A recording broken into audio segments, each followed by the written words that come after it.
So, I apologize if you guys hear noise, lots of noise outside. It's currently raining. It is pouring down and it hasn't stopped all day. Alright, so moving back onto my DC reviews and continuing on with Superman, the next logical thing to review was Superman and the Mole Men, which was the first, I guess, live action feature film for the Big Blue Boy Scout. And I don't want to start off with a negative, but I gotta be honest, I thought that Lois Lane was not Lois Lane in this movie at all. Like, she wasn't really that similar at all to the serial films that came out before this film.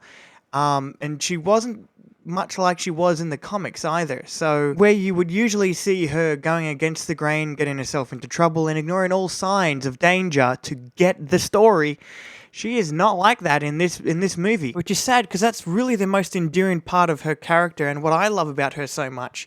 And there's a scene in this movie, or a couple moments in the first initial scenes of the movie, where you're like, I'm getting like a wrong vibe from this. This doesn't feel like Lois Lane at all. One of them is the scene where Clark and Lois stumble upon a crime scene of sorts. And he starts deducing what's happened, and he starts putting all the pieces together. And the only thing she can come up with is this. Well, maybe he had a heart attack or something. And it honestly feels like they've swapped roles. Like, that feels like something that Clark Kent, mild-mannered reporter, would say. Usually it would be Lois Lane who is so determined to find a story, to find something to write about, and she would be the one putting all the pieces together and seeing what Clark usually wouldn't see. In any case, it comes down to Lois Lane not quite feeling like Lois Lane in this movie, and it has nothing to do with the performance given by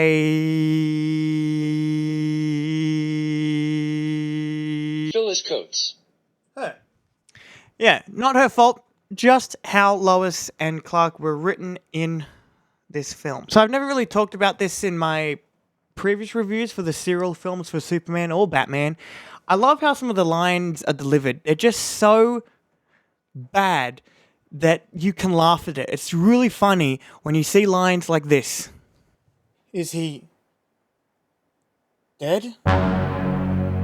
Okay, so as soon as they take up an entire half of the title, I have to talk about the Mole Men. And it's not like I have to. I actually found these guys kind of interesting. Their introduction into the movie and where they come from and the mystery behind it, I thought was really interesting. There's a scene with a character named Bill Corrigan. Yes, Corrigan. In a DC movie. I wonder if that had any effect on Jim Corrigan. Anyway, unrelated. This character explains what they found when they dug too far into the Earth's surface. Supposedly they dug into the Earth's core, and that's where these mole men came from. And the material that they found was radioactive, which also leads them to believe that the mole men are radioactive as well. And when people find out about these creatures from the center of the Earth, they lose their shit. I mean, there's the mobs start. They go out on hunting parties to try and kill them. One of them nearly gets burned alive. I mean, it becomes very apparent at a certain point in the movie that this is trying to send a message. This movie has a lot of political undertones going on in it, which isn't a bad thing. If anything, that makes it more relevant for today's audiences to watch it. I just thought that they were really cute. Like, the mole men themselves, they were really cute. And I really felt bad for them seeing one of them get chased by that dog, which, by the way, that chase went on for fucking ever. I mean, even this guy gave up at a certain point. On a more analytical note, though, I will say that some of the cinematography in this movie is actually really well done. The way they line up their shots with the actors in frame and then pan in and pan out at just the right moment, it was surprisingly, like, I didn't notice the cinematography in the serial films that I've previously reviewed. I know I keep mentioning them. If you want to go and have a look, up there. So the cinematography I thought was alright for those. But in this, I thought it was much better, given it is a feature film and there's probably a lot more money put behind it. It was just noticeable to me how much better it was compared to things that had come before it. My God, I'm going to talk about another thing from the serial films. I honestly did not mean to reference the previous serial films as much as I did in this review, but it just turned out to be that way. Anyway, going back to George Reeves and his performance as Clark Kent, I honestly liked Kirk Allen a lot more. This may be controversial for some might agree with me, I don't know. But I really did not think that George Reeves was the best choice to play this character because he comes off way too confident than what mild-mannered reporter Clark Kent should be. Kirk Allen did a better job of being Clark Kent and arguably Superman than George Reeves did. That being said, the approach the writers took to writing Superman for this film, I would say is more in line with the comic books than Kirk Allen as Superman.